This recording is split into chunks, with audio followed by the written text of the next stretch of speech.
Okay, thank you everyone for joining us today for ESG Global's fourth webinar titled Teaching Self-Defense to People with Special Needs. Our presenter today is from Impact Boston. She's the manager for the Impactability program and teaches Impactability self-defense classes, as well as healthy relationship and sexuality education to people with disabilities. She is a certified empowerment self-defense instructor through the National Women's Martial Arts Federation. Mandy Doyle. Hi, everybody. It's nice to see you all. I'm going to screen share with you guys here. Let me see if this works.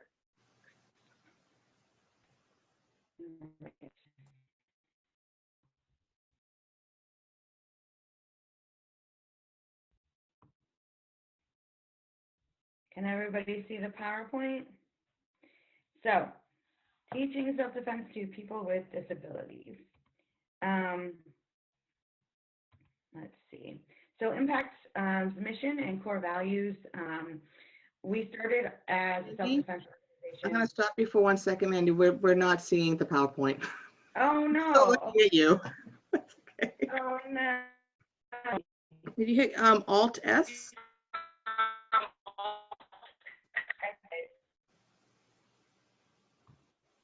Oh, okay. Now we can see it. Okay. Let's start over, everybody. Okay. All right, go ahead. Guys. So sorry about that. I clicked Alt-S and then I did not click the share button as well.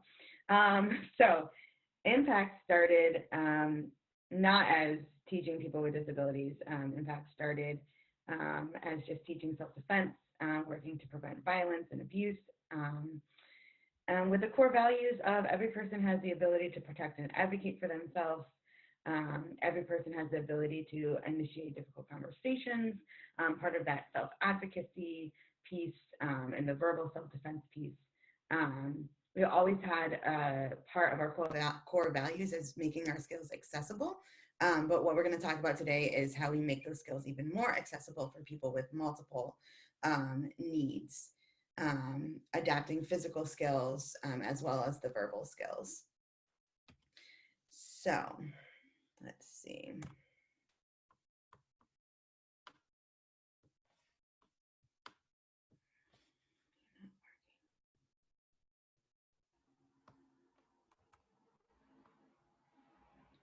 So Impact teaches through realistic scenarios. So we always have two instructors, one who we call the suit, one who we call the coach. And the one who we call the suit is this person that you see here in this picture with their big helmet on. It's because we do these realistic self-defense scenarios so that folks can learn to strike full force and full power, and our instructors won't get hurt. We do the same thing within our Impactability classes. So we have the same structure of a coach and a suit, and students still learn how to hit full force and full power. We're working in training that automatic response, working in that adrenalized state so that you can remember the skills. And it's the same exact thing when we talk about teaching folks with different learning needs. And so we focus on the verbal de-escalation for our students with disabilities. We focus on self-advocacy skills. Since so many of them don't learn those skills as a regular basis, actually students with disabilities, what they are learning from home often and from school oftentimes is to comply always with the adults and the authority figures in their lives. So the focus with our Impactability classes focuses a lot on self-advocacy and the verbal side of self-defense. So Impactability is very hands-on, it's very concrete. It uses the same role plays as our Impact classes do. All of our physical skills can be modified depending on the student's physical and intellectual needs. We're going to go through a list of different disabilities and talk about how we make our classes accessible to physical, intellectual, vision, and hearing disabilities. Training for teachers. is also included. So whether that's teachers in a school or staff at an adult disability service agency, talking about being a mandated reporter and what that means to make sure that they are doing their side of things to help prevent the abuse. So our impactability classes, like I said, are very hands-on, and they involve scenarios just like our impact classes do with strangers as well as familiar people. Um, the approach is slightly different with our impact classes. We kind of mix up a little bit, strangers and then familiars and then strangers again, to kind of keep everybody on their toes sometimes. But with impactability, we want to be really have a much different kind of structure. So we do all of the stranger situations, then all of our familiar people situations. And that's just to kind of keep it so that folks can follow along better. And there's a huge emphasis, a bigger emphasis on reporting than in our regular impact self-defense classes. The reason for that is that, again, these folks don't necessarily learn that they're allowed to speak up or they're allowed to get help or ask for the help themselves. And so they practice actually finding a safe adult in the room and going through all the steps of reporting. This is where I was, this is who I was with, this is what happened. Instead of just the allusion to that, we walk the students through all of the steps of it. And then that allows the staff or the teachers in the room to also recognize when they would have a role in terms of reporting. So Impact partnered with a adult disability service agency called Triangle. And we worked on a couple different things. One was creating the impactability program, and one was working with the Triangle culture to create policies to change the culture around abuse prevention. So we focused on having policies around reporting abuse, policies around supporting individuals to learn healthy relationships and sexuality education, and making sure that our folks with disabilities were included in the leadership of all of those things. So a couple policies that came out of all of that work, the participant on participant policy was around how do we support individuals when they're having conflicts with each other, and how to support staff to give them education. So if they're having conflicts because of a relationship issue or because someone's in someone else's personal space, how can they handle that? And how can staff teach them how to handle that? And that's where the healthy relationship training that I created came out of that, those kinds of conversations. This slide looks a little weird here, but this other policy is around personal boundaries. So what is allowed at a day program in terms of touch, in terms of relationships with other participants, other people with disabilities. So we make sure that we teach folks when it's appropriate and when it's not appropriate to have intimate and sexual interactions. And so that's where we kind of have the sex ed piece that is coming into it as well. So some couple of things, we're going to talk about disability etiquette and just some common stereotypes and things that happen. So people that sometimes that people think. So a lot of times people think that people with disabilities aren't like fully human. They don't have a whole life. They don't, they're not independent people, that they're kind of other and lesser and not as good as other people. When in fact, people with disabilities can have a full life. They're their own people with their own personalities, and they actually can do a lot of things independently, especially given the support and training that they need.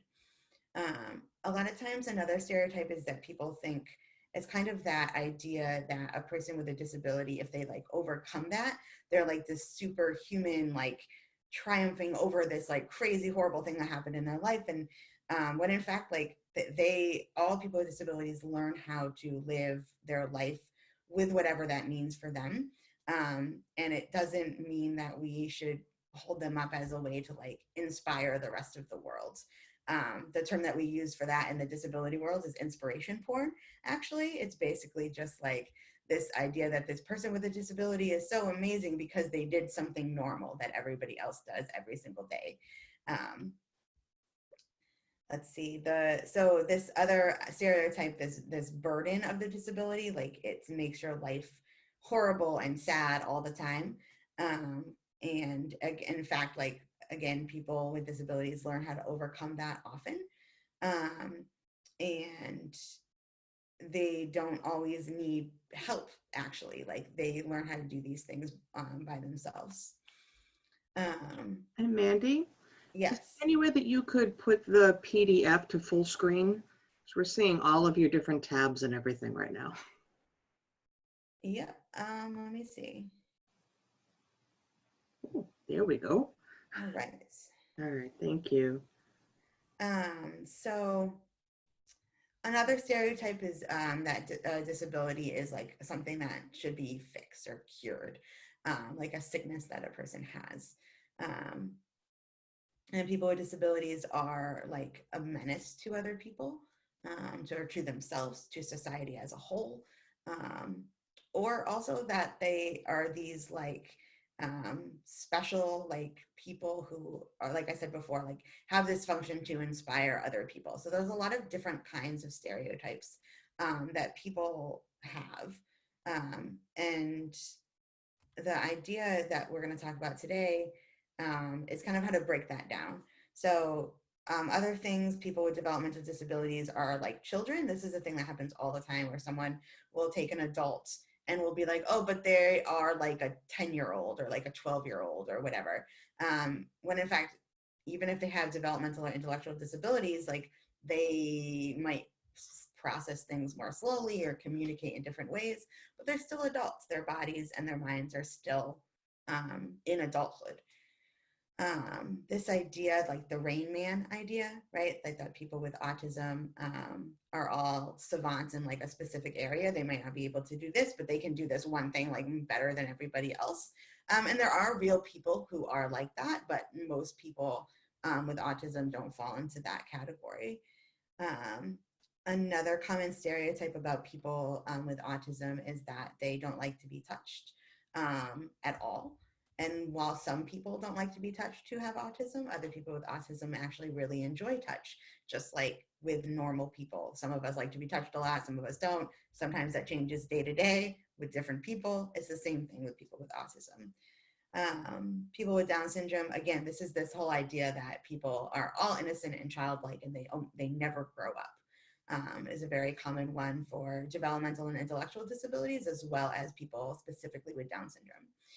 Um, this idea that people who are blind can't see anything. There's different levels of blindness, actually, and people can see um, different things, whether it's at a closer or further away proximity, whether it's shadows or different things. People can see some things some of the time. People who use wheelchairs or walkers or have other physical disabilities automatically have cognitive disabilities. I experience this a lot in my work, where someone who has a physical disability, another person just assumes that that means that they also have cognitive or intellectual disabilities. And sometimes that's the case, but that's not always the case. Um, and then this other idea that people with disabilities are either asexual or hypersexual. So they either have no sex drive whatsoever, they don't think about sex at all, or that's the only thing that they think about, and it's like to a dangerous kind of extent. So with all of these myths and stereotypes and generalizations, what we're going to do next is talk about how to interact with people with disabilities and how to work with them, how to modify what we do every day, so that we're fitting their needs and also respecting them. So one really big thing that I teach people about interacting with people with disabilities is to default to something we call person first language. So person first language is putting the person first, instead of defining them by their disability. So for example, saying a person with a disability instead of a disabled person, or saying that this person has autism rather than he or she is autistic. Now, might you run into a person who says, "Hey, I want you to call me autistic"? Yeah, sometimes people do want, and they take those labels on for themselves. And if a person says to you that you can use that word, then great, that's their preferred word for you to use. But in general, we try to at least default to person first language unless otherwise asked to do so. So some other things, saying cognitive disability or intellectual disability instead of the word retarded, people with disabilities, people without disabilities rather, instead of saying like normal or typical people. Um, he has Down syndrome versus he's Downs. Again, with autism and with Down syndrome, a lot of times people do take the label on themselves. But again, that is person dependent, and we should always defer to the person first language instead first. Another example, she uses a wheelchair instead of saying that a person is wheelchair bound. So a couple things about interacting with people with disabilities in general, and then we'll break down with different disabilities. Ask the person if they need help with something before asking for help. This is a huge thing. I see this in schools. This is a big piece of culture changing at the Adult Disability Service Agency that Impact partners with, is just assuming that the person needs help with everything all the time, or even if they're struggling a little bit, jumping in and helping them before giving them an opportunity to try on their own. And so it's always a good idea to ask first if they need help. They might be able to do it themselves, or to give them the space at least to try before you jump in and give the help. Being prepared when we're working with people with disabilities, of accessing multiple learning styles. There's lots of different ways that people learn, whether that's, visual or auditory or through movement or through song, lots of different ways to reach people. And people with disabilities are just as varied in their learning needs as people without disabilities. Considering a person's wheelchair or assistive devices, or they're seeing iDog or anything that they're using, communication devices, as part of their personal space, as part of them as a person, and treating it the same way that you would treat their body. So with no touching, without asking, without consent, for example. Presuming competence. So presuming that a person is going to be able to understand and to follow along, until otherwise you figure out like the best way to work with that person. I like to say starting at the higher level first, and then kind of working down until you meet the person. And a lot of times people will actually, they'll start at like a really low level, and then folks are like bored, because they actually can attain at a higher level than that. So it's best to start higher and working your way down. I said this before, don't pet or distract guide dogs, seeing iDogs when they're working, or at least asking for permission. It's possible that a person might say, oh yeah, they're not working right now. But if they're working, then, leaving that dog alone. Trying not to rush folks. So a lot of people with disabilities need wait time. Is what I like to call it in my teacher world. It's basically giving them time to process and to get out the words at their own pace of whatever they're saying. So practicing patience. And if you're not understanding, ask for clarification, ask them to repeat things. It's okay. I do it all the time. I have folks who, for whatever reason, I'm not understanding them, whether it's their speech patterns, or just the words that they're saying, and I say, hey, can you repeat that, or can you try to say that in a different way? Or I ask them probing questions. Oh, do you mean this, or did you mean that? So that we can get to some kind of level of understanding. All right, so we're going to go through a list of disability descriptions and best practices. I have this on the PowerPoint here, but it's also that handout that we passed out, emailed, and have in the download. So the first disability that we have here is folks that are deaf or hard of hearing. So one way to always make sure that you're being understood, obviously, is working with interpreters. When we're doing impactability classes and we have a coach, we have a suit, we have 2 teachers, we always make sure that we have at least 2 interpreters present for both sides of those conversations. Even though you have interpreters, though, it's important to speak to the individual and not to the interpreter. Some folks in the deaf community identify it as a culture and as a community, and not necessarily as a disability. So we don't necessarily refer to our students who are deaf or hard of hearing as people with disabilities, unless the person identifies with a disability. And that's actually a good rule of thumb in my experience across the board. Some people will maybe identify, for example, as being deaf or having autism or being autistic, if that's the word they choose to use. But they don't necessarily like the term a person with a disability. Um, and so I tend to either use their specific diagnosis label, or sometimes people have other preferred words they like to use. I work with a student who likes to say that she has different learning challenges, but she doesn't like to say she has an intellectual disability. And since it's her and it's her person and it's her diagnosis, I defer to what she says. So there's a huge range of physical disabilities. They can include a whole host of things. And so the idea with this is always to be adapting to fit the student's needs. So some things that we do to adapt skills, it depends on the person, but maybe they can use, only one hand instead of two hands. Maybe their fingers don't work really great to put into an eye strike. But we can figure out a different way for them to do the same skill, whether it's with one finger or with a thumb, or, there's lots of different ways to do things like that. Modifying leg movements or stepping might even be difficult. So maybe the person only feels comfortable stepping with one side, like with one leg, or maybe their gait is wider than somebody else's. So lots of different examples. I always use the word position when I'm teaching instead of the word stance. Just like I always use words like moving rather than walking or running.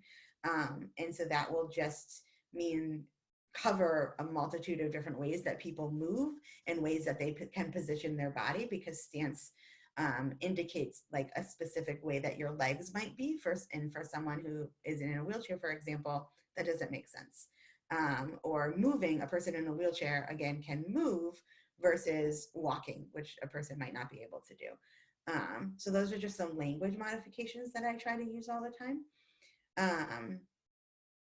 And if I'm teaching, for example, a class and most, if not all of my students use wheelchairs, I will also sit in a chair, and I usually will try to find a wheelie chair so that I can demonstrate how to move in that wheelchair safely, so they're watching me and they can do it as well. So lots of different ways to modify things, and it really depends on what skills you're teaching to what that modification looks like. So another umbrella of disabilities are learning disabilities. Some examples are like ADD, ADHD, dyslexia, things like that. Dyslexia is a reading disability. So sometimes folks with these disabilities, their challenge will be, for example, with dyslexia, will be with like reading and writing activities. But sometimes actually there's other things as well. A really good thing to think about is breaking down directions into one or to two steps and repeating them as necessary. We're going to talk in a little bit about breaking things down and how we do that. A lot of giving reminders. People with ADD or ADHD might need frequent reminders to stay on task. People with dyslexia or other language-based learning disabilities, if there are things with reading or writing or with memorizing words even, that they might need extra support with that. Let's see, we break down physical movements in any directions that we give, typically one step at a time. And we're gonna, like I said, we're gonna talk about it in a second. It's breaking down even further maybe than you would think that it would need to be broken down into. In general, if there are things that I need to read out, have folks read, I generally read them out loud. And just redirecting students is a big thing to recognize that a person might not be trying to be disrespectful to a teacher if their attention drifts away or if something else, catches their attention. It can be a part of their disability, whether that's a learning disability or a multitude of other kinds of disabilities. to not approach it as like they're doing something wrong or they're disrespecting you, to approach it as I need to support this person to stay on task. So next disability is ASD, the autism spectrum disorder. This includes Asperger's. This includes pervasive developmental disorder, and then just the label of autism. The current way that we actually diagnose students for that is autism level 1, 2, and 3. But that's just typically like an on paper thing here in the US. People with autism spectrum disorder have latched onto the words a lot. So Asperger's, folks will talk about having Asperger's. PDD, or pervasive developmental disorder, and autism are more commonly still referred to by their names rather than by the levels. So best practices here, DTT, discrete trial training. This is what I was talking about when I was talking about simplifying and breaking things into steps. And things need to be broken down often into much smaller pieces than you might think that they need to be broken down. So for example, I teach a scenario where a stranger walks towards a student and is asking, questions that are like, hey, what's your name? Or where do you live? Or what school do you go to? Things like that.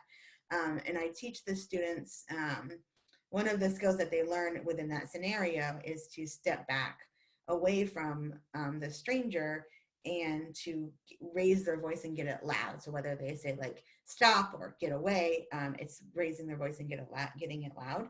And we might think like, oh, moving back and speaking, and we can do that pretty easily. And so we can do it all in one. And in fact, the way that I teach it is first we practice the position where they're either sitting tall or the way that they're standing with their feet so they're balanced. Then we practice the hands, having their hands up in what we call stop signs. Then we practice the words that they're going to say. Then we practice yelling the words and making them louder. Then we practice the moving back for however that looks for students, because it might look different for different students. And then we slowly put all of those pieces together. And so some students might not need broken down that far, but a lot of students do. And so it is really breaking down pieces into really small chunks and then building them back up together to complete the whole picture. Students with autism and students with a lot of other disabilities actually thrive with routine.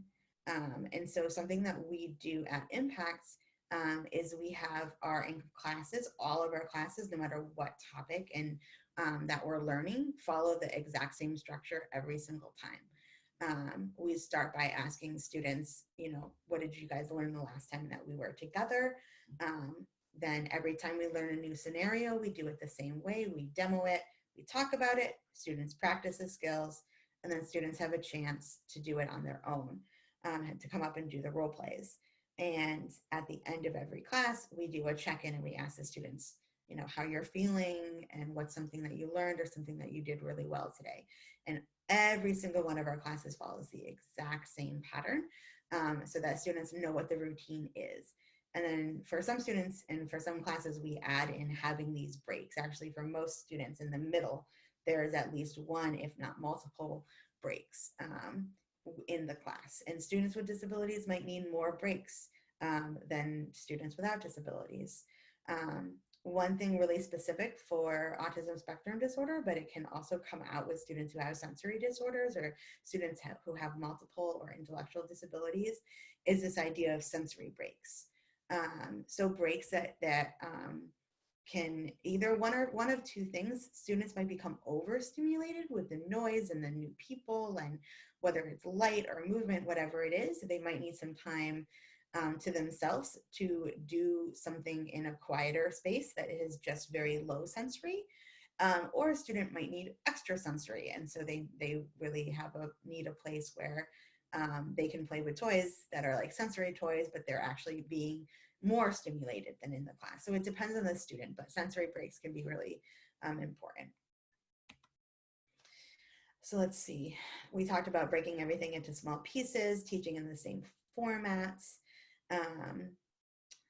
the movement and sensory breaks. So sometimes it's not necessarily like a sensory toy that a student needs, but they need more movement. Because what happens actually in impact classes is there's a lot of sitting and watching as your classmates go up and do the role plays one at a time. That's why we keep impact classes very small, or impact ability classes, and never have more than 12 students. And 12 students is pushing it. We usually like 8 to 10. And with some disabilities and some levels of students, we like even smaller classes, because it can be really hard for students to sit and watch if they're not being actively engaged.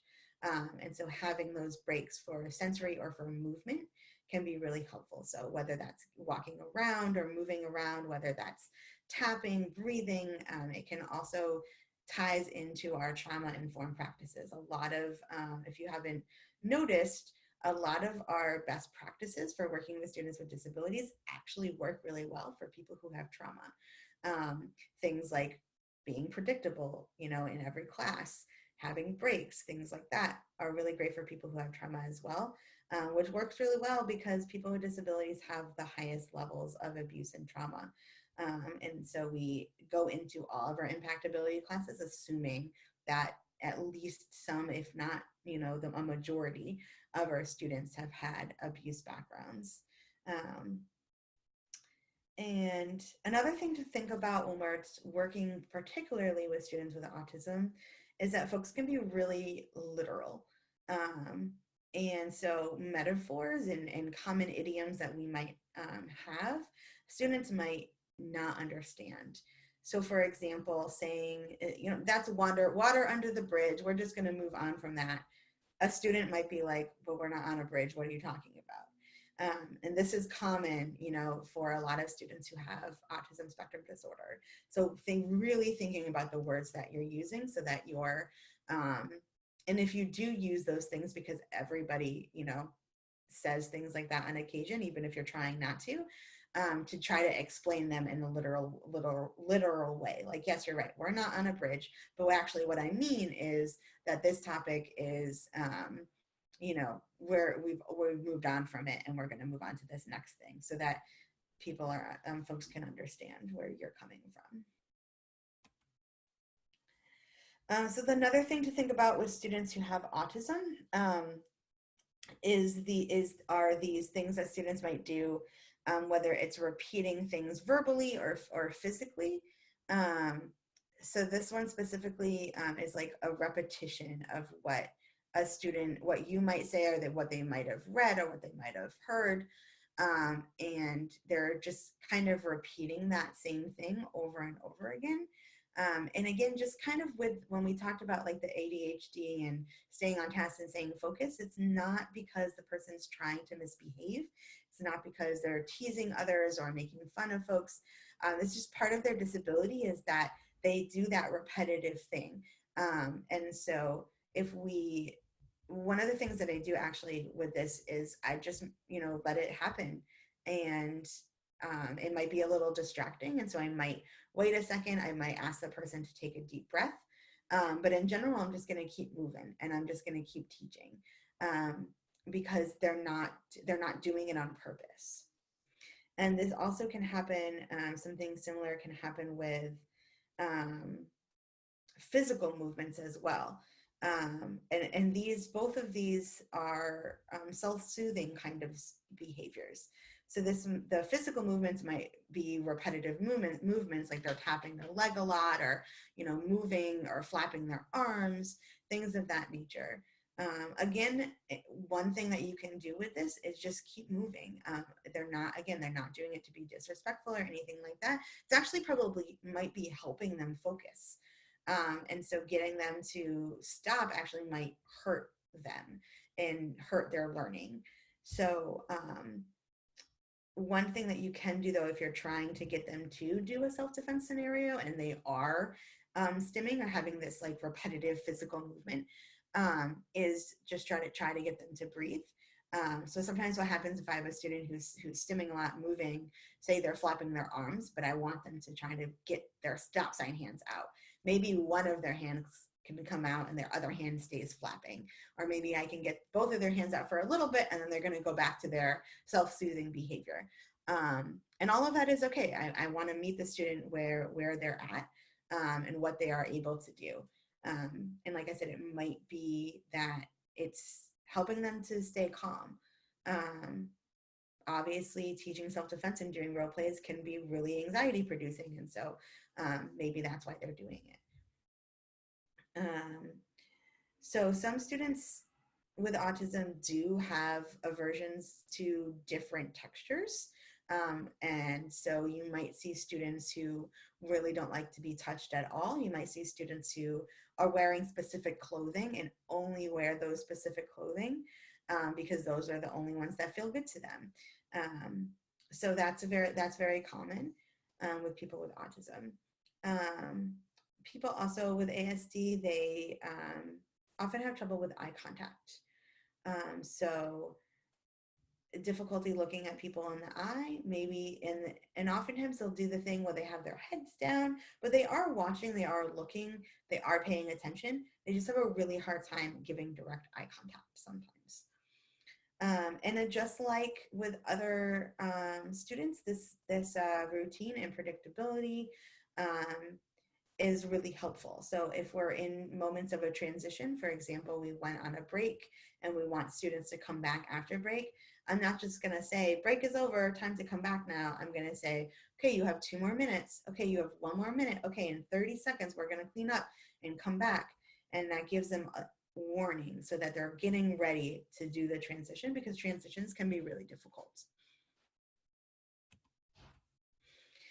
So the next umbrella here, developmental disabilities, intellectual disabilities, and traumatic brain injuries. So a lot of people umbrella these things together.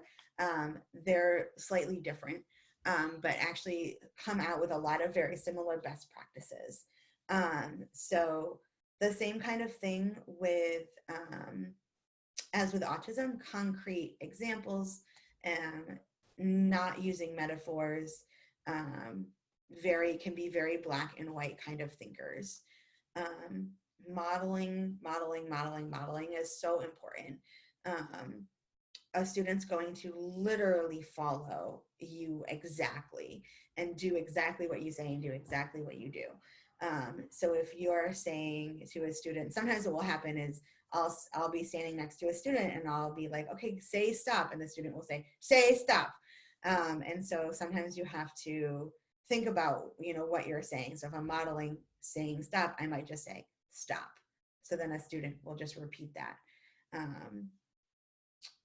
Repetition. So this is a big thing that's different with impactability than with impact, is we do a lot more repetition with very similar skills, because students need that repetition to learn. We talked about this, like giving new information in smaller chunks and reviewing frequently. Short breaks, very similar to what we talked about with autism.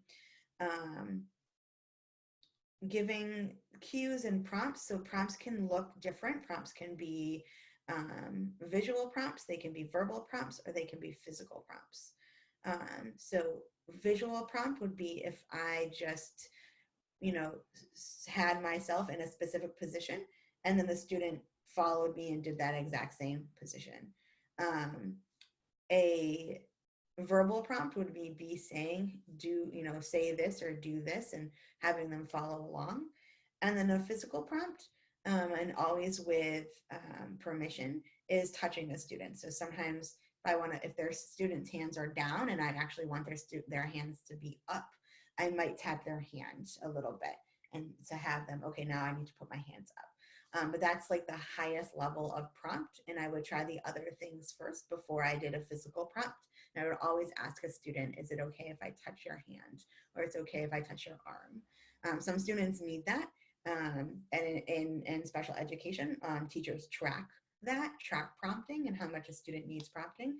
So students are used to it, but we do always want to ask before we touch a student.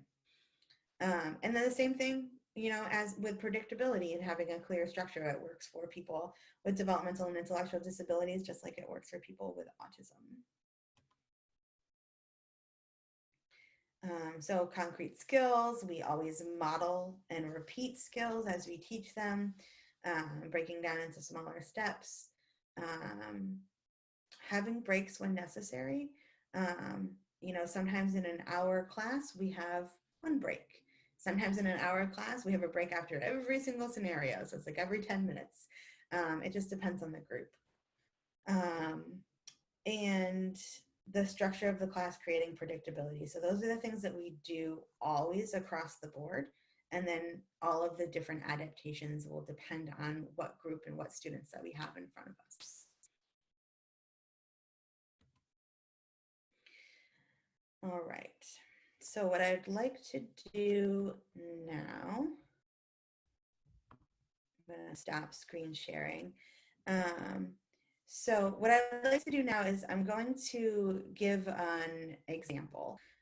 So I'm going to say, a student has this disability, you're trying to teach this skill, and I'm going to ask you guys to think about what you would do. How would you go about doing that? And so you can type into the group chat what it would be. So what I'm going to do is I'm going to give the example. I'm going to type like example 1 into the group chat, and then if you guys want to give out some ideas about what you would do.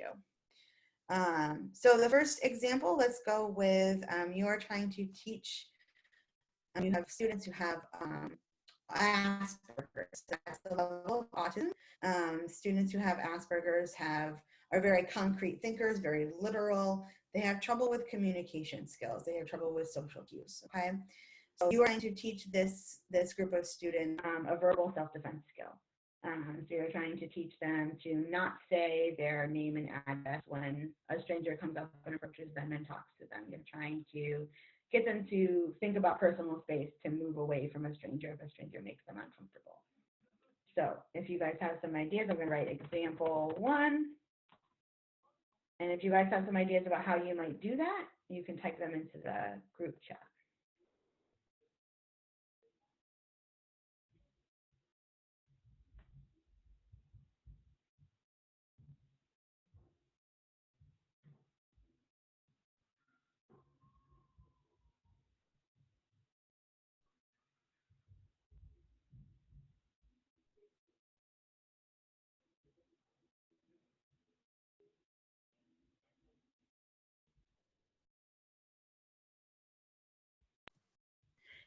Mandy, I'm wondering if maybe this might be a better conversation to have verbally with everybody than with the group chat.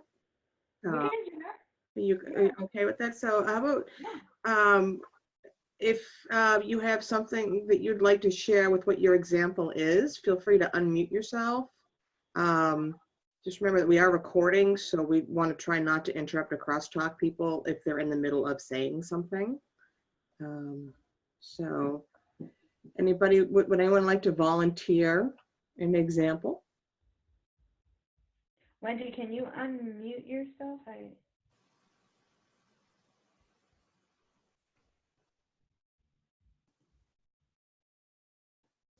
Okay, I was trying to unmute myself. Okay. From the bottom. Sorry. So why am I unmuted? What am I supposed to be doing? Saying something? If you have an idea about. Yeah. Well, I always start by asking people I teach, regardless, how they describe what they need themselves, and what their best way of learning is. And sometimes that works, and sometimes it doesn't. But I've had dyslexic students, for example, who it's not just reading; they have trouble with right and left. So giving them more time to figure, or giving a sign what's right and what's left, so that they can get there quicker. Because especially if they're working with a partner and they think this is left, and the other person knows this is right, it can get dangerous. So I always start by asking people stuff, and I also explain what every exercise, what we're doing, why we're doing it, and what the parameters are, and why. And almost always it's for safety. So I always explain this is for safety for you and your partner. And I do it slowly. I take it in steps, but it seems like it works better that way because they know what to expect, and everybody likes to know what to expect. Yeah. So a lot of the stuff that I used to do just for people with different abilities, I do now in all my classes. Absolutely. Yeah. No, Wendy, I think that's great. I think the idea that we can generalize the things that we do for people with different abilities to everyone, because everybody wants to tell you, you know, how they learn best and understand what's happening before it happens and all of that. Yeah, for sure. I was at an event on Friday. It was a party actually, and somebody was speaking, and there's an expression in Dutch when people have a lot of different problems. It's called having a backpack. It's like baggage. Mm-hmm. But if it's not your language, you don't know that. And I was sitting next to a woman, and I turned to her and I said, "Do you know what that means?" She said, "Yeah, the thing you wear on your back." I said, "No." Okay. And I explained to her what it meant. And then I went to the person who was speaking, and I said, "You need to." I explained what you were saying, but it's important when you're in a group of people with different abilities, and that can also be language abilities, Sure. to make your language clear. Because I live in a country where there's a lot of people for whom Dutch is a second language or third language or fifth language. Mm-hmm. So that clarity is so important regardless. Yeah. And that was one of the things you were saying about not just using I forgot what you said, but you know, saying it clearly and not just using some like water under the bridge. Right. Same thing with the backpack. Mandy, I have a question thinking about your example. Mm-hmm.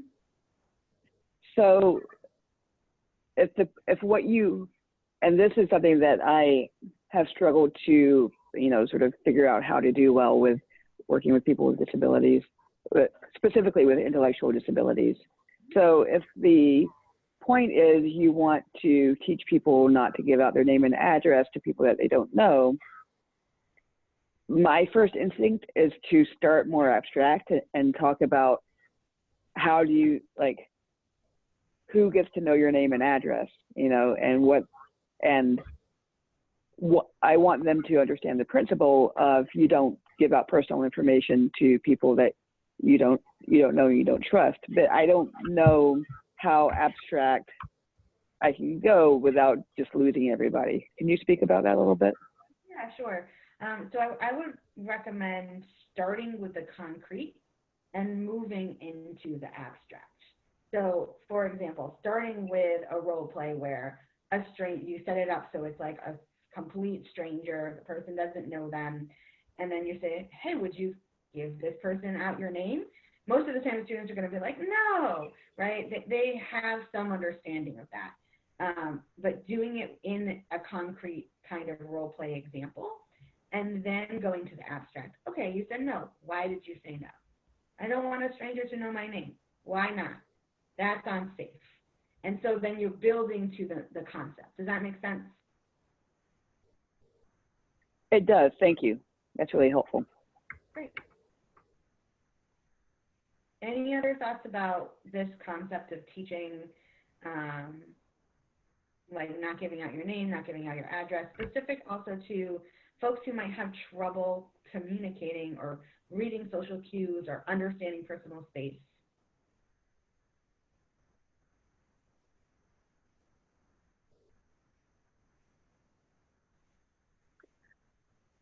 I don't want to dominate, so if someone else has a response, I'm happy to defer to them. So one of the things that we talk about in sort of all of our trainings is this idea of a safe distance and being 2 arms lengths away. So that's kind of where we start with that.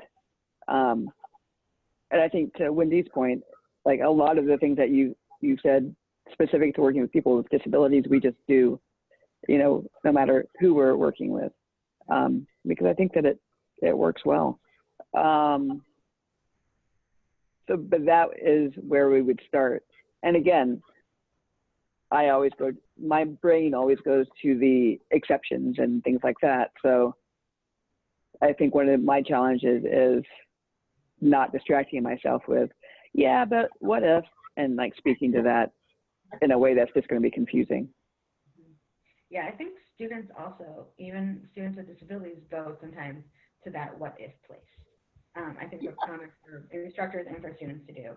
And again, this whole idea of the two arm lengths thing, we do that too. And again, I think the way to do it with students with different abilities is to again start in something really concrete. And so we'll do a role play where we'll have our student instructor, who's the stranger, kind of walk towards them, and a student will say, like, where is their personal kind of boundary? They'll say stop when it feels to them uncomfortable. And so for some students, that's across on the other side of the room. And for some students, it's like they're not really thinking about, they don't necessarily maybe have great boundaries on personal space. And so the student gets really, really close to them before they even decide to say stop. And so we start with that example, and then we talk about, I might say, well, for me, I would stop them here. Why do you think that is? And then again, then we build to that, why is this 2 arms length a safe distance? So we start with the practice, and then we go into the why is this important? And then when students do that, when students say, well, what if this, what if that? A lot of times the question I get in Boston, if I'm teaching in Boston public schools, is like, what if I'm on a train and the train is really crowded and I can't have 2 arms distance length for people because they're all really close? Or what if I'm in this elevator? A lot of our students who use elevators to get around are like, well, elevators, there's no space in elevators, right? So then we talk about what little personal space you might be able to have. It just depends on, your setting. But always starting with the example that's concrete, and then building off from that. And one of the things I also talk about with all my students in those kind of small spaces is there's a difference between somebody being close to you and there's another thing if they try to touch you. Yeah, for sure. If all of a sudden someone's pinching your butt, it's not because they're close. It's because they're going into your space. Absolutely. Yeah, we talk about a role play that we do is like if you're in an elevator or a train and a person is like leaning into you or like getting, like touching you, maybe not like as explicitly as like pinching someone on the butt, but like sometimes you'll have the person who is like really creepily trying to get too close. And we talk about that. We're like, hey, can they even give you, a couple inches of space versus being like right there. So we talk about that a lot. I have a student who has extremely spastic and also problems with speech, and she teaches she's a professor at the university. She's a 3rd-degree black belt in karate, and she's been teaching self-defense forever.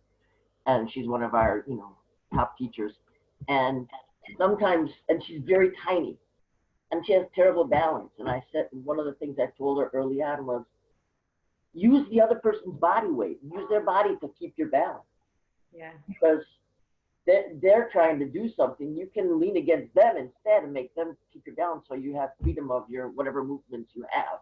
Yeah. And the other thing was if people get too close, and this one is I love this one, is they get too close and people have preconceptions about your disability, like with her that she's probably going to spit when she talks.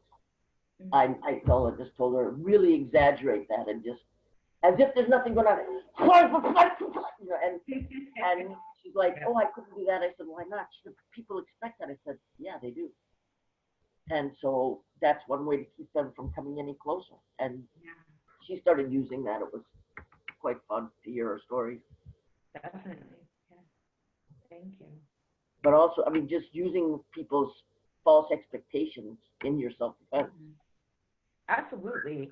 I think that's a big thing too. In the work that I do, a lot, students aren't expected to speak up or to say no or to set boundaries at all, especially with teachers or parents or authority figures, So leaning into that and being like, they're not going to expect it, and that's going to give you an edge some of the time.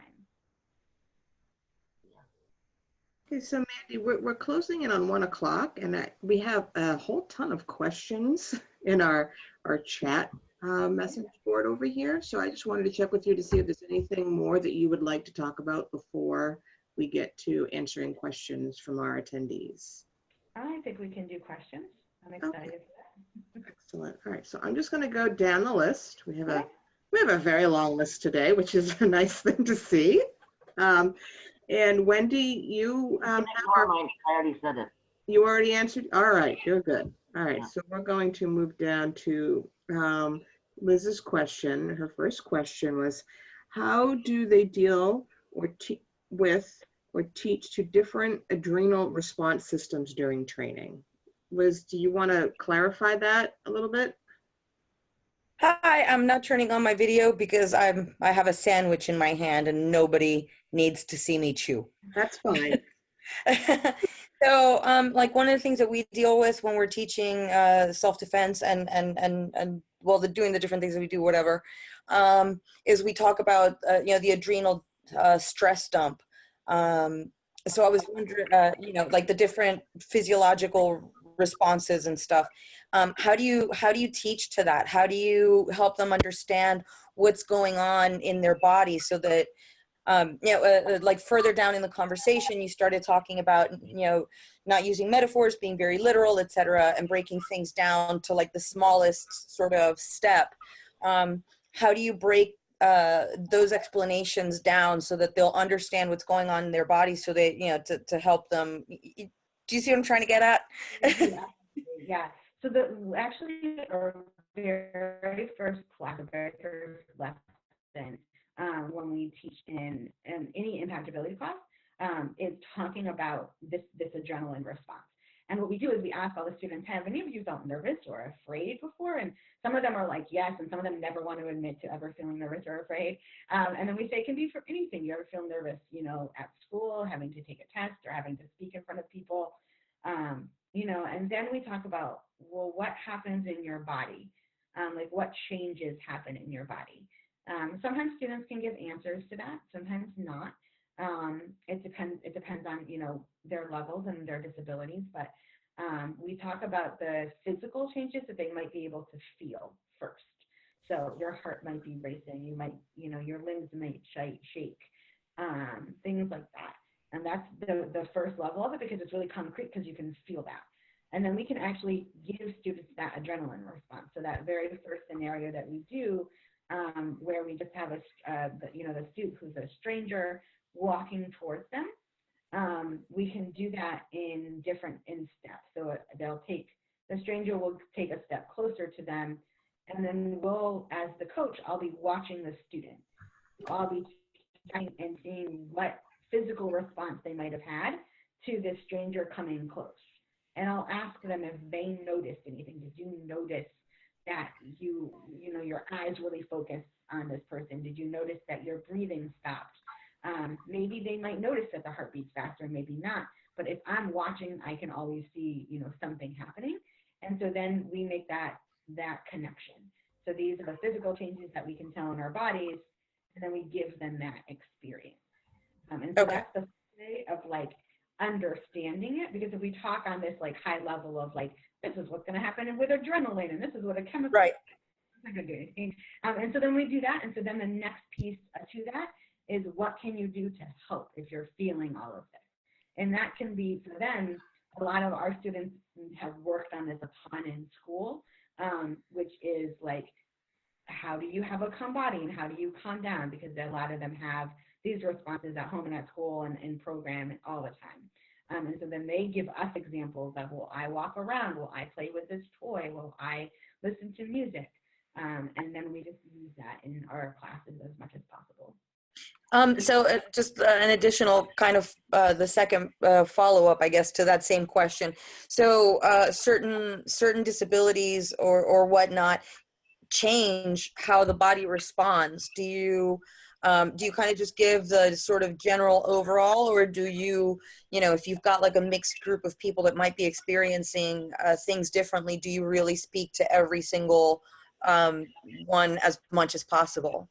Yeah, we speak to as much of it as possible, and obviously we tailor it a little bit depending on if we know, like, okay, I'm going into a group that it has this specific disabilities. A lot of times I don't know that, though. We just go in Right. and I just know that these are just people who have different disabilities. So we speak to as many different pieces as possible, And then, yeah, it's good to kind of get the umbrella. Thank you so much. Thank you. Do you also work with them? Those responses can sometimes be really great in self-defense that might not be great in their school or in their group, and how to use it? Yeah, it's hard sometimes because when we do that, and we do that, and then sometimes our schools or our partners are super happy that we do it, but we do it, and I think it's important. And a lot of times it ends in this conversation of there's different responses that you have in a school than if you're in a dangerous situation. And so we talk about that it looks different. And we try to break that down. Every time we do a role play, we talk about the setting that they're in. So when we do role plays that are set in school around like bullying and name calling, we talk a lot about, you know, taking deep breaths and calming down and going to find a teacher, because a lot of these schools have like zero tolerance policies. But if our setting is slightly different, we're going to go about it a different way. And so we do try to speak to that depending on where the students are at. But the way that we say it actually to students in the first class is that these responses in our bodies are our body's alarm system, and that they're really actually good and really important for us to be in touch with. And so that's kind of, we talk about like, how have you ever heard like a siren or like an alarm go off, right? And the students are all like, yeah, I know what that is. And so we explain it's the same thing, that's what your body is doing. Nice. Yeah. Okay, our next question, Mandy, was from Liz as well. She's curious as to whether the PowerPoint would be available for attendees to look through after the webinar. Are you okay with sharing that with everybody? Absolutely, yeah. All right, That's so good. email that to everybody. It's different than the handout that was given. So I will email that to everybody so that you can refer to that on your own. So our next question is a long one from Amy. She said, do you use visual aids like PowerPoint in a group that has folks with intellectual disabilities who might not have a lot of reading comprehension? And does the number of folks who have intellectual disabilities factor into that? For example, most or all versus a few. And does it detract from a workshop? So a couple of things. We don't, in our impactability self-defense classes, we don't use PowerPoints or anything like that at all. Everything is based in discussions or role playing. So everything that we talk about in a discussion, we role play with our bodies to the best way that we can. There are sometimes handouts that I give out to staff or to teachers to refer to things, but not like for the students in like a PowerPoint kind of way. It's not typically the best way to distill information, even if it's visual, or even if you're reading it out loud. Most of the time doing the actions are better than the talking or the reading. However, it depends a little bit on what you're teaching, because when I teach sexuality and healthy relationship education, I use visuals a ton. I have models of reproductive systems. I have pictures that we sort to talk about public versus private places, to talk about different relationships. So there are definitely ways to use visuals. I could see in a self-defense class, if you're kind of merging the healthy relationship stuff with the self-defense stuff using visual aids. I don't necessarily think PowerPoint's the best way to do that. I think like having posters and having pictures that are still movable is probably better than having like a projector of a PowerPoint specifically. Yeah, Amy, does that answer your question? Yeah, it does. I think that we do merge the two pretty, pretty seamlessly. So, but thank you. You're welcome. Okay, our next question Do you have any short video samples of the step breakdowns that you'd be willing to share as examples? So if I can clarify, like breaking down the way that we teach things into small steps. Yes, Liz, that was your question. Yes, Liz has given a head nod there. Yes. Perfect. Yeah. We have videos of us teaching. It wouldn't necessarily be just the breakdown of the steps. Usually what it is you can see a whole scenario from the demo, the explanation, the breakdown of the teaching, and then the students practicing. That would actually be phenomenal if you could maybe share something that we could have as an example. I mean, I know that we try and break down as much as we possibly can, but sometimes we feel like we're like over explaining something, and I just don't feel like we've got a good sense of how much breakdown is too much and at what point it becomes like sometimes I feel like we're running the risk of losing the audience as we're doing these breakdowns for specific groups, and then other times same exact breakdown, you know, like washes over like, oh God, I have no idea what they said, I'm checking out. So like a good example might not be bad. Yeah, let me find, when I'm back in the office next week, I'll find a couple different examples maybe of like different levels of students that might help, because I think the biggest piece of that is knowing how much to break down versus how much not to break down. So let me Exactly. see a couple. I know we have a ton of videos, so let me see if I can find a couple different ones, and then I can send them out. That would be amazing. Thank you. You can just email those to me, Mandy, and I can make sure they're distributed out to everybody. Great.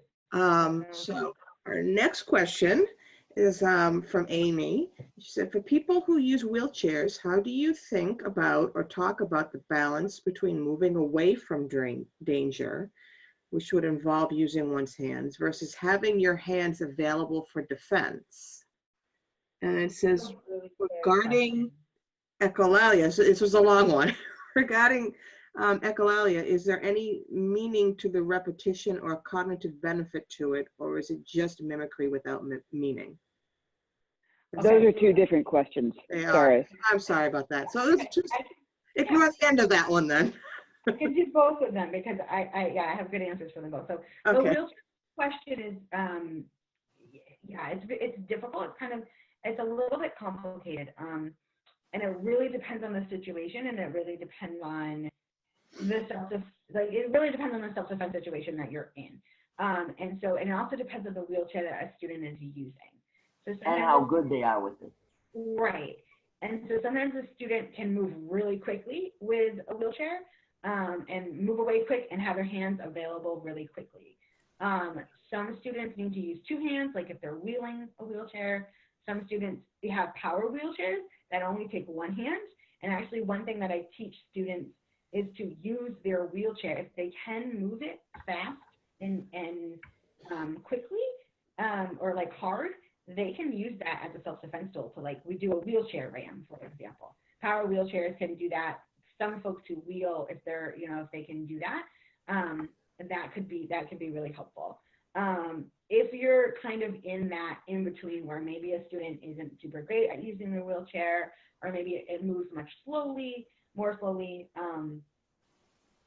I would say if a student can move away, that's the number one priority. If a student can get away, we think they can get away fast enough, that's where you want to go first. And then if not, I actually do sometimes teach a student to just be ready with their hands, because maybe it's not going to be a situation where they're going to be able to get away from that quickly enough. You also teach them to use it as a weapon? To use a wheelchair as a weapon? Oh yeah, all the time. And we teach the wheelchair ram.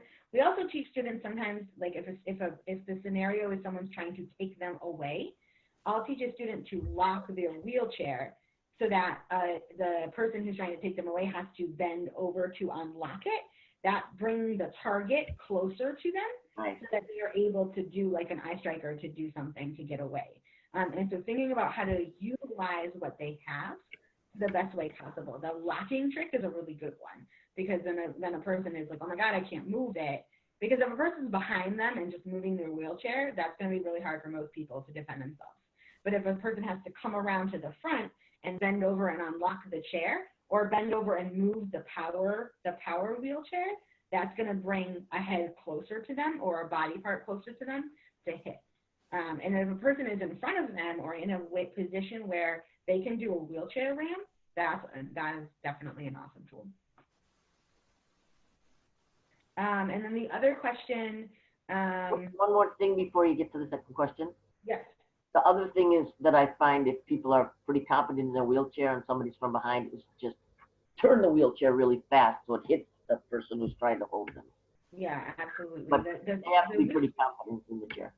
Yeah, the wheelchairs can be really powerful too. They're hard to hold onto, right? Mhm. So if a person can move fast, it's gonna, get a person to let go of a grip. I also really focus on the way a student moves the wheelchair to make sure they're not turning their back to someone. Yeah. And that's why, like, if I'm teaching a whole group of students in wheelchairs, I will sit in a wheelie chair myself, and kind of move it so that I'm showing a student, if I want them to turn and face someone but also back up, I want to turn and face them first and then back up, instead of turning. What a lot of students will do is, because they're easier, it's usually easier, or they're used to moving forward in their wheelchair rather than moving it backwards. Yeah. And so there's a lot of practice sometimes that happens with moving backwards so that they can still face the person, so they're not turning their back to the person. A lot of little details, but that also actually goes a lot of times with people who are moving by walking, because a lot of students, they have physical disabilities, or have weird gaits or things of that nature. Stepping backwards is really hard. So it might put a lot of focus on how do you move your body back while you're facing a person. So that goes with students, all kinds of students sometimes need practice with that. Yeah. And the other question was, now I'm forgetting it, sorry. I have it right here. I can read it out to you. It says, Echo. regarding echolalia, is there any meaning to the repetition or cognitive benefit to it, or is it just mimicry without meaning? Yeah, it's typically a self-soothing behavior. Most often, a student is doing it because they're nervous or agitated, or just because it feels good and it makes them feel better. Sometimes not. Sometimes it is just mimicry. But most of the time with echolalia and with stemming, it's both of those things are self-soothing. Okay, our next question is on the aversion to touch, because we are sensitive and asking permission before touching, how do we teach them to address or deal with people and situations where their permission is not requested? And how do we help them respond in hot button situations like this? Yeah, we do a lot of role plays where our astute character is playing a staff member, a teacher, even a parent sometimes, who isn't asking, isn't saying, do you need help, isn't saying, can I touch you here, isn't saying, I'm going to do this and then this. And we role play that self-advocacy. So we teach them to say, please stop, to say, you didn't ask me first. I would appreciate if you did X, Y, or Z for me. And again, this is part of what we do when we train our individuals and when we talk with staff and providers and parents. This is a huge piece of our parent staff training, is to kind of help them think about, why is that important? Isn't for when we talk to staff, we teach them that it's important that they are asking before they touch, letting them know before they're going to say, oh, we're going to go to this room, or oh, I'm going to take your clothes off now to do shower or bathing or whatever. Because that leads into this abuse prevention thing, right? So if they're being asked all the time by all of their teachers and parents and service providers, it's going to teach them that they have control over their body. And if not, you're potentially setting up that individual for not being able to recognize if somebody starts grooming behavior or isn't asking, because they're so used to nobody asking, especially for our folks with disabilities who have really high rates of abuse, and where 90, depending on what you read, 70 to 90% of people with disabilities are abused in their lifetime, and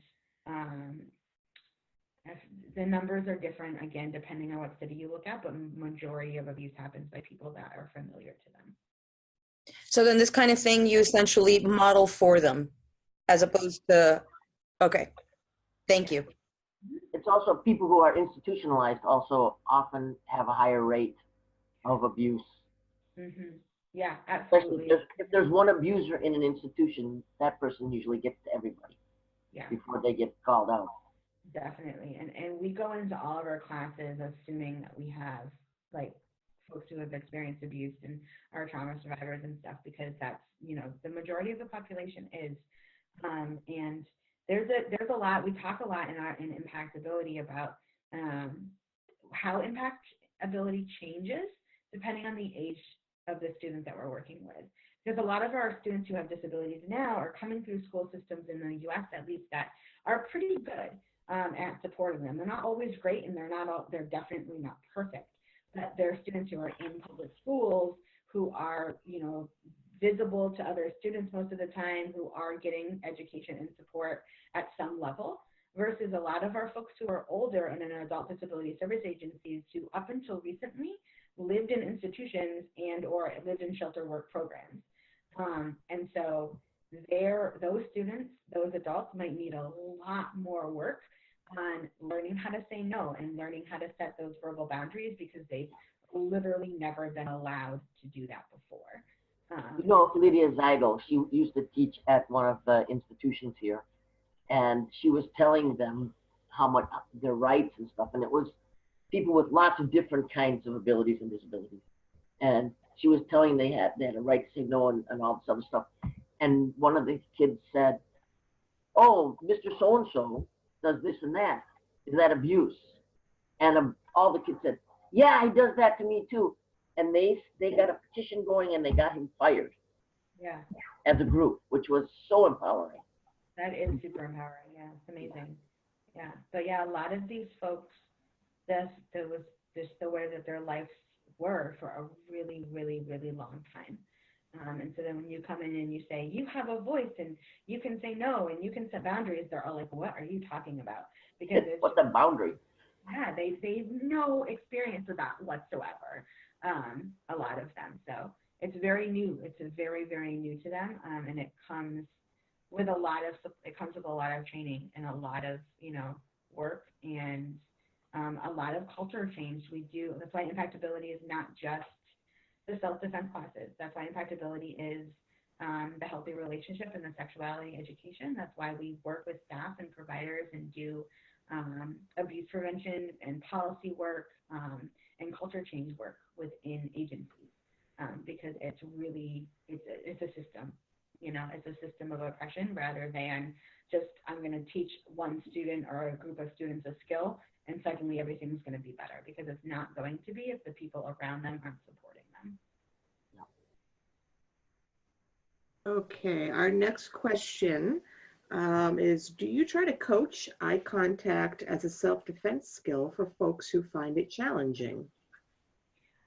The short answer is yes. The long answer is that it's really hard. And so it's just with a lot of other skills, a student might eventually get to a point where they're able to give eye contact for a certain length of time. Sometimes I'm good if a student lifts their head up, but their eyes are still partly closed and they put their head right back down again, because that act of lifting their head up was huge for that particular student. And so it really depends on the student. I do always check in with a student and make sure that they are seeing.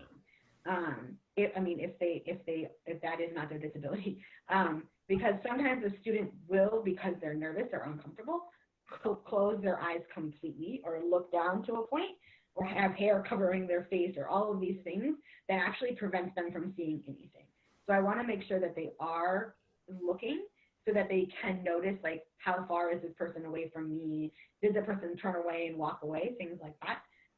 But that's like the bottom level. Can they see, even if their heads are down, even if it looks like they're not, you know, they do that like eyes partially closed thing, but they're still actually can see. That's a big thing that they do. That's like my bottom level. They have to be able to see what's happening. And then we kind of move from there. Can they lift their head up? Can they open their eyes just once? Can they open their eyes and they stop at the same time and then go back down to looking? That could be huge. So it depends on the student, and that's why, like, throughout the classes, Impactability is an 8 to 10 week program. We meet students usually once a week, is how it goes. And so maybe in the beginning they're doing no eye contact, and in the end they can give eye contact for like 2 seconds or 5 seconds or a whole minute, and then you see the progress. So it's all about tracking individual progress rather than a standard for every single person. Okay, our next question is from Liz. I might need your clarification on this, so you may want to unmute yourself. So it says, do you use impact as a means to help teach them to navigate unpredictability in an unpredictable world? For example, dealing with the adrenaline dump. And then I think the next part of this is a second question. Is that correct, Liz? All right, so that's the first question. Right. Liz, can you clarify a little bit about what you mean? Well, so like one of the things that you addressed was making sure that the classes are very predictable, that everything follows a routine and stuff, because that's an important aspect for a lot of the different groups that you were talking about, in order to get not just the information across, but not lose your audience and stuff. So I guess I worded it poorly. It's more about do you, and if so, how do you use the Impactability program to then teach them to navigate the unpredictability of everything else? Yeah. The way that I think we address that is within the scenarios rather than within the structure of the class. So the structure of the class, just for the purpose of the education, will stay the same. But within a scenario, we'll do some of the basic skills that they're learning. Then we do something where we tell them in the beginning, every role play that they do, each student do the exact same role play, they're going to say the exact same thing. The stranger or the familiar person is going to respond in the exact same way. And then once we build those skills, then we say to them, all right, now you have a stranger. He's going to approach you, but he can do one of any of the skills that we potentially practice. Okay. You're going to have to figure it out. And then in that way, we're kind of addressing, like, you're not going to know exactly what this person is going to do. It's not going to be scripted for you when it actually happens. So that's kind of how we go about that. Okay, that makes total sense. And then the second part of my second question on that particular one was, going back to the not using metaphors and being as literal as and idioms and being as literal as possible. How do you address?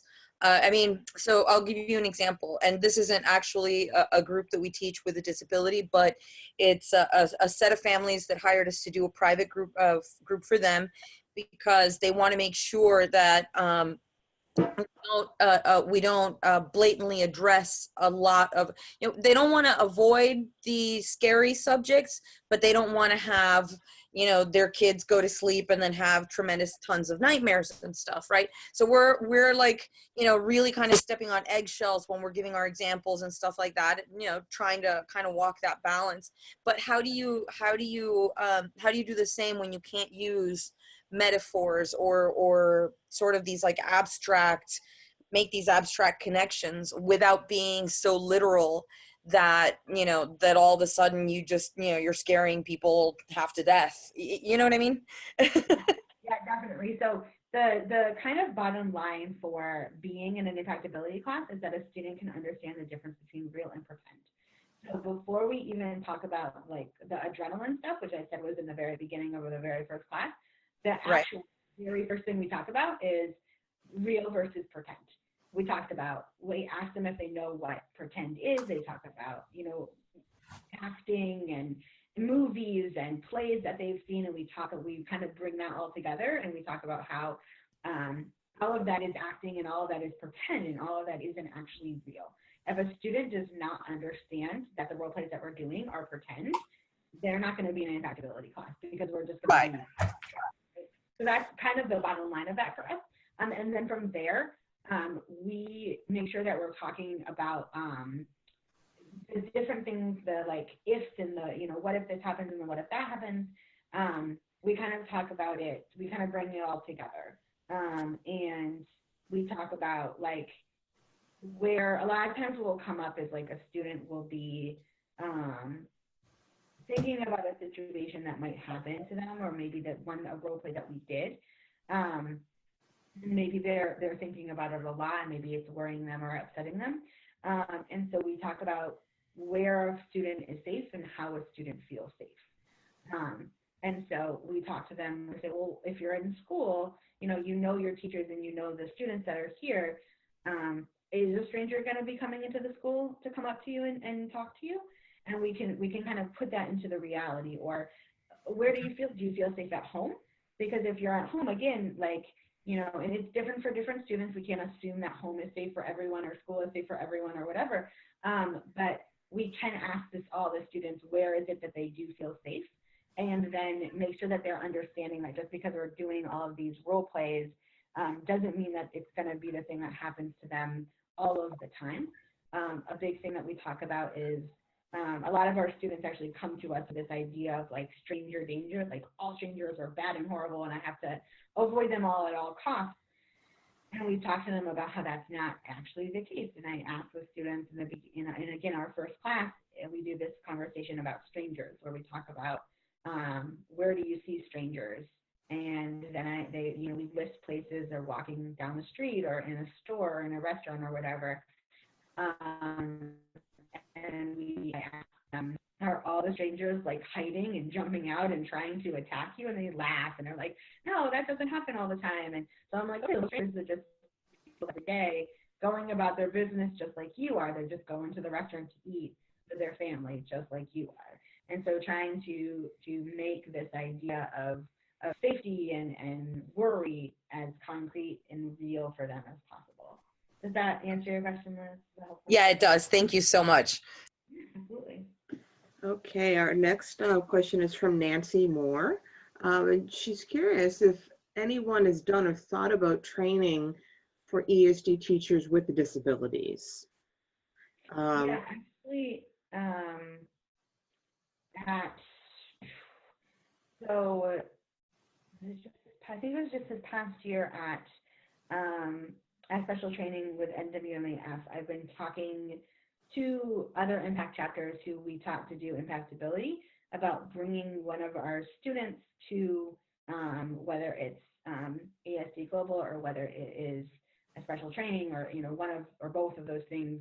Because I do that here in Boston, where when I do training, I always have a peer leader, and usually what I call them, a person with a disability who helps with either the healthy relationship or sex ed training or the staff training, the staff and parent and teacher training. And so that's something that we do as part of our practice with impactability. And so there's something that we're looking into how we can bring that to, one of the other trainings that we do with environmental self-defense teachers. If I could just add to that, I read Steve Silverman's book, Neurotribes, which if you're interested in working with people with autism and stuff is a really excellent introduction to a lot that's going on. And it seems to me some of the programs that people with autism are doing for themselves, that somebody who had the ESD type training, the impact type training, could then be offering it there, and that would be constructive. I'm also thinking of specifically physical disabilities. I mean, it seems. I mean, I've known a lot of people who were deaf or had visual impairment who trained regularly. I mean, it's not difficult for them. They don't have, their issues are not such that they can't work in with a group where most of the people don't have those issues. But people with physical disabilities, I mean, you were talking about the specific wheelchair things, and that struck me as great. I know a lot of people who use walkers. I know some people with MS. I know a lot of old people, and more all the time. And it seems like that but both getting people who have those kind of issues in there doing the teaching so that you can see, oh, this person who walks with a walker, look what she can do. And also, you know, focusing on that. So that's just that. I was just asking if there's any movement in that direction. Yeah, definitely. I teach a lot of students also that use walkers or canes or other things of that nature. But yeah, we are working on that. We're also I'm part of a group with NWMAF with special training of trying to make special training more inclusive to the wider population, including a variety of different disabilities. So that's something that we are working towards. We're talking about lots of different pieces of what that might look like. And one of the big things is changing special training registration so that anyone who registers can click or type in, I forget exactly how they're going to do it or if it's been decided yet, but putting it in there so that they can ask for any accommodation that they might need or want. And that can be anything from interpreters to dietary needs to making sure things are handicap accessible. Like there's a multitude of different things that could fall under, and making connections with folks that live in this world of disability service, you know, whatever the level of that is, and seeing if we can do that. So there's that piece, making sure that, you know, trainings like that are more accessible. And then there's the piece of trying to bring instructors in specifically who have disabilities. I know one of the folks that we're working with, who's a member of NWMAS, is a sign language interpreter, and she knows a group of folks who do martial arts and or self-defense. And I think it's more of a martial arts school, but in any case, it's all, most of the folks in that school are deaf or hard of hearing, and having an instructor who is deaf and hard of hearing will bring more of that population to trainings like that. So we're working on that. We're in the beginning processes of that, but we are definitely heading in that direction. There's often also pretty accessible classes to take to learn how to sign. And I know when I had a deaf student who, it costs a lot of money to get an interpreter. And if you don't have that, it's really important. And I took a course so that I could communicate with her with sign. And what I couldn't do with sign, I wrote down because there was not a problem with her cognitively. Yeah, I think the other thing that we're thinking about doing at the next special training, or as we continue with this, is having, you know how they have, you know, the beginning of there's instructor training, or what you do if you're going to be a teacher during the conference, is having part of that be a training like the one I just did, or similar to it, where we talk about if you have a student who has any kinds of these different abilities, what are the best practices? And then potentially having people from this inclusion committee being the support people around camp and helping folks with that. So one of the folks who's on the committee is a student who is blind, who's been training in martial arts for a long time, and so she's really helping us along with some of those like specifics with that as well. Okay, I'm going to move us on to our next question here. How do students learn to tell the difference between good touch and bad touch when not everyone will know to ask permission first? Yeah, this is a big thing. So a couple of things we talk a lot. We break down a lot of things that go involved in this, and a lot of this we do with like videos, or we do with pictures and sorting. We talk about circles of relationships. So if you are in the middle, the people who are closest to you would be people who are potentially intimate partners. We break down, of course, what that means. If the person is a boyfriend or a girlfriend, you know, or something similar to that. People who are family and friends who are close to you.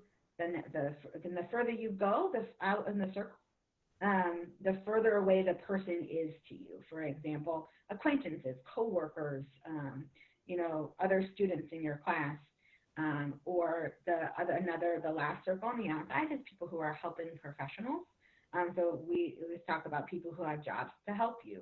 That can be a doctor, that can be a teacher, that can be, you know, a psychiatrist. And then on the outside of the circle is strangers. So you have this structure set up so that you can talk about touch that is appropriate within the different circles of relationships. Couple that with places, so different settings, right? Public, private, professional settings, and what appropriate touch is to do within those different settings.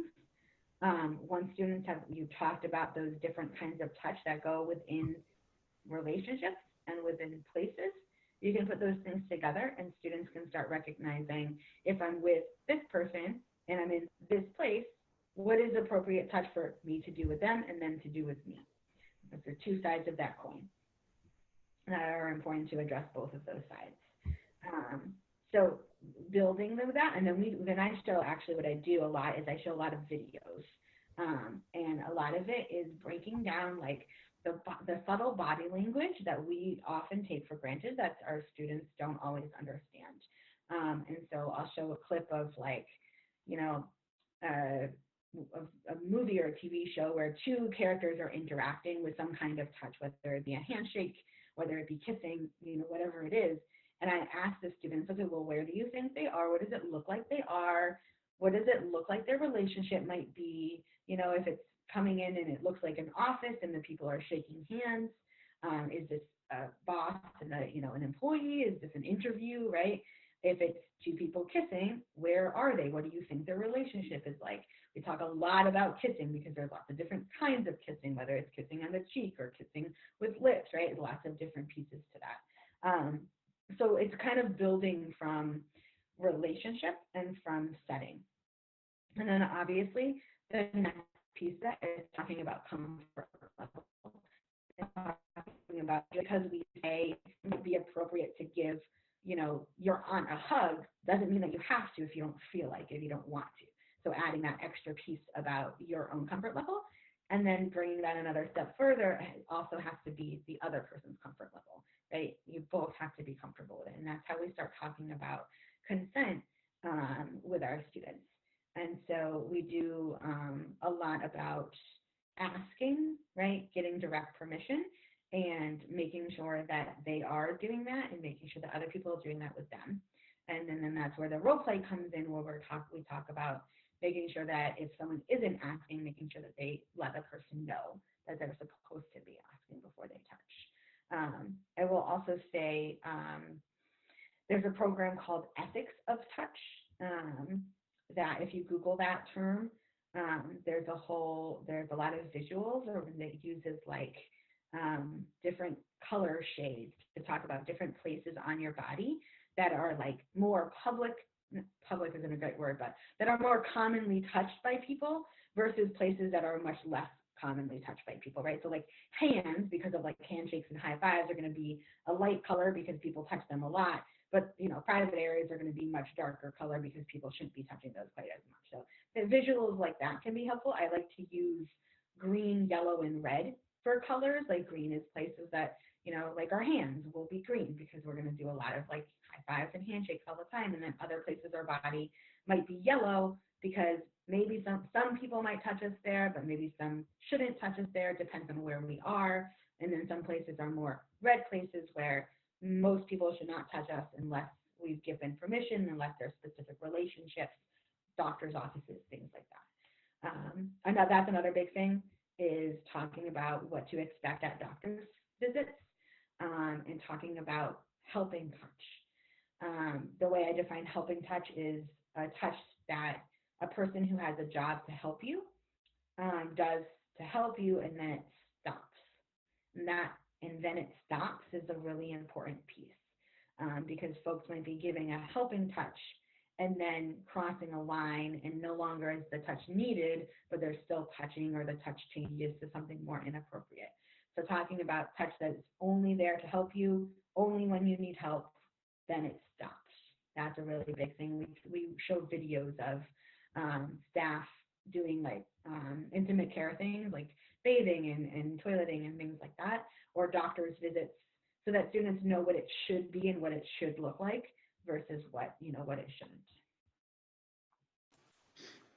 Okay, our next question is from Matt, and he asks, how do you help students separate the suit as a character versus the suit as an instructor? Great question. So two ways.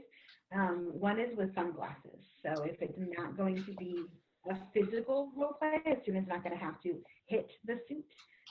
The suit will put on sunglasses. And we explain to students that sunglasses on means that they're a character, whether that's a stranger, whether that's a person that they know.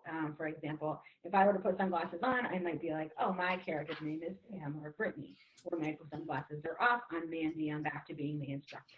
And then if it's a physical thing, the helmet serves as the same purpose. So the helmet that the suit would wear to protect themselves from being hurt with a physical is the same thing. So helmet on, that person is the character, the stranger, the whoever it is. Helmet off, person is that instructor. And so we practice that with students. We put the sunglasses on and I say, who am I now? And they say, you're Sam, or you're the stranger, sunglasses off. Who am I now? You're Mandy, you're the instructor. And so we practice to make sure that they understand that. So that's part of a bigger, it's earlier you talked about the larger discussion of pretend versus not pretend, and it sounds like it's much more amplified. Yes, yes. Okay. That's a big piece of it. We have to, for a lot of students, you have to kind of act it up, right? You have to really be big with it and really like talk about it a ton and maybe be funny with it and practice with it a lot so that students really, really understand it. Even, 5 or 6 classes in, every single time we still say, okay, remember when my sunglasses go on, I'm the stranger again. So they have that reminder. Okay, thank you. Yeah. Okay, our next question is from Amy. She asks, how do you dispel the myth of stranger danger and address the reality that folks are at more danger from people that they know without being fear-based, particularly with folks with intellectual disabilities? That's a really, really good question. So the beginning of that is what I talked about before, talking about with strangers, that not all strangers are bad, that we actually see strangers a lot. And I make sure that students talk about where they see strangers and that they see strangers everywhere they go. Sometimes with students, they don't go out into the community as much, so you have to really know where the individuals are coming from, because some folks with disabilities have like community-based programs, and maybe they have families that bring them in the community a lot, and some don't have a ton of experience in the communities. So we have to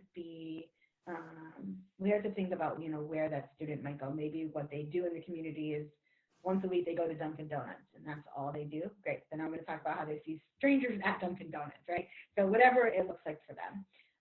And we talk about, like I said before, not all strangers are jumping out trying to attack them all the time, right? So that's the beginning of it, right? We talk about strangers aren't all bad. And then actually we start with stranger situations. That's the beginning of impactability.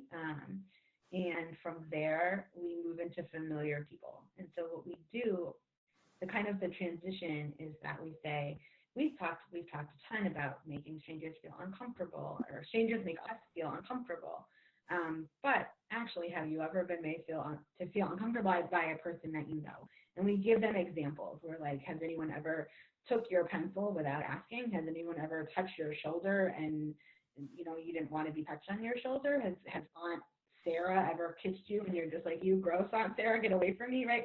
So we give them a lot of examples so that they start to realize that this is something that happens to them without being like familiar people that are going to hurt you all the time and to be really scary. And so then we build from there. We start at the really low level boundary setting stuff, like the please don't touch my shoulder, please don't take my phone without asking. And then we build into like the name calling, like the bullying kind of behaviors, the verbal harassment stuff. And then we build into inappropriate sexual touch or dating violence kind of stuff. Okay, Mandy, I think we're on our last question. Right. This is from Liz. Liz, did you intend this as a 2-part question or as a 1-part question? I did. It was 2 questions. I was in the middle of typing one up when my husband ran over because he's kind of listening in from the other room instead of just sitting here next to me. And he asked a second question. So my apologies on the 2-parter to wrap it up. All right, so I'm just going to read through them then. The first part is, how do you measure success with a particular group? And is it possible to identify a symmetry of goals and focus in groups where learning disabilities of differing levels participate? If so or not, how and why? It's a complicated one. It really depends on the group of students that you have in front of you. If I go into, sometimes I go into a classroom or into a program and everyone is working on similar levels and have similar communication, have similar ways of, accessing skills, and maybe all of their goals and measuring their success will look similar. Majority of the time, that is not the case. Majority of the time I have just varying levels, varying abilities, this person who communicates in this way, this person who communicates in this way, multiple different things. So in terms of measuring success, it's all about progress. So it's not about attaining this level and everyone's trying to reach there. It's about where did the student start and where can I get the student to? And Right. That's very individualized. And so we, as in the very beginning, as we're doing our very first role plays, we're always either taking notes or, remembering. For us that teaches fun and adaptability, it is taking notes so that you can remember where the student started. Maybe the student doesn't even want to get up and do the role play in the beginning. Maybe the student is on the other end, and instead of just calmly saying, stop, they're screaming, get away from me, swear word, swear word, right? So wherever the student is at, and then trying to bring them to something, yes, we're all kind of going to something similar, but it doesn't, the progress is what we're measuring. So one student might come from, from here, and one student might come from here up here, and that's huge for that one student. I'm sorry, I feel like it's hard to be really specific with that because it is just so dependent on each individual student. It's a lot about seeing where you can get the individual to go. At the most basic level, I'm trying to get students to recognize that they're unsafe or uncomfortable, to move away from the person or the situation that's making them unsafe or uncomfortable, and to report and get help at the end. Those are the three biggest things at the very kind of lowest level, bottom line, that I'm trying to get the student to be able to do. And Mandy, I think it's also really important that, number one, there's more people with experience than there used to be. We used to just have to make it up and fall on ourselves, but no matter what, we're all going to make mistakes, and to learn from our mistakes and not beat ourselves up for them. And also, most students, regardless of what level they are, they'll let you know when you make a mistake. Oh yeah. So, your best feedback comes from those people that you're trying to reach. Definitely. Yeah. And you're going to be able to tell. And the best way for me to be able to tell is when I do, the way that we set up our classes in schools and in adult disability service programs is that once a week structure. And what's really beautiful about that structure is that we have teachers or staff coming up to us after day 4, after day 5, saying, hey, I noticed this student set a boundary with this other student, or we took this group out into the community and there was a stranger and they all put their hands up and they all said stop, right? And so we get to see not just from them, but we get to hear from their staff and from their teachers and their folks that this stuff is actually working, they're actually utilizing it. Even if it just means like this person is talking up more in class.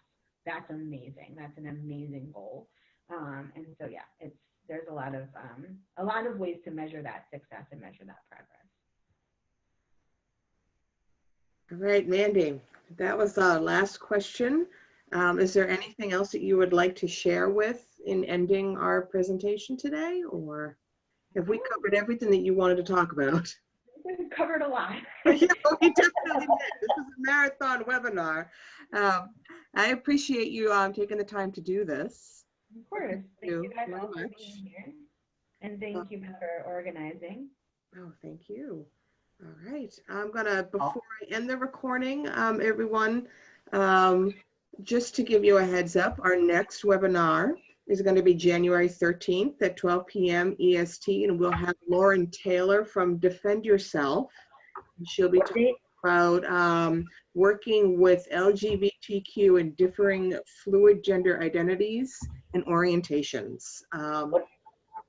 What was the date?